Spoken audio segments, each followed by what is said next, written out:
করুন আপনার হাতে এক গ্লাস পানি।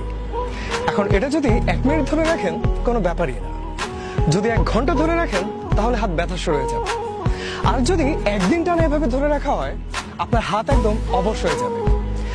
মজার ব্যাপার হচ্ছে এই পুরোটা সময় পানির ওজনের কিন্তু কোনো পরিবর্তন হচ্ছে না, কিন্তু আপনি যত বেশি সময় ধরে রাখবেন গ্লাস, এটা ততই ভারী মনে হতে থাকবে। আমাদের জীবনে রাগ, ক্ষোভ, ঘৃণার অনুভূতিগুলো এই পানির গ্লাসের মতো। হয়তো কারোর সাথে আপনার ঝগড়া, ভুল বুঝাবুঝি হয়েছে, অবশ্যই আপনার মন খারাপ হবে। এখন এটা নিয়ে আপনি যদি ভাবতে থাকেন আপনার কষ্ট আরো বাড়তে থাকবে।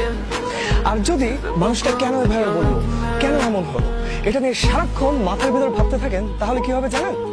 মানুষের প্রতি ঘৃণা বাড়তে বাড়তে এমন একটা পর্যায়ে পৌঁছে যাবে যে সেটা হয়তো আর কখনোই দূর করা সম্ভব হবে না। হয়তো ব্যাপারটা আসলে খুব সামান্য ছিল, একটা ভুল বোঝাবুঝি, রাগের মাথায় বলে ফেলা একটা কথা, ছোট্ট কোনো ভুল যেটা হয়তো খুব সহজে শুধরে নেওয়া যেত। তাই রাগ, ক্ষোভ, ঘৃণা এগুলো কখনো মনের ভেতর জমতে দিবেন না। যদি কখনো কারোর সাথে এমন ঝগড়া বা ভুল বোঝাবুঝি হয়, আপনার ইগোকে ঝেড়ে ফেলুন। মানুষটার সাথে ঠান্ডা মাথায় খোলাখুলি কথা বলুন, দেখবেন সব ঠিক হয়ে যাবে। খামাখা মনের ভিতর রাগ বা ক্ষোভ পুষে নিজেকে কষ্ট দেওয়ার কোনো মানে হয় না।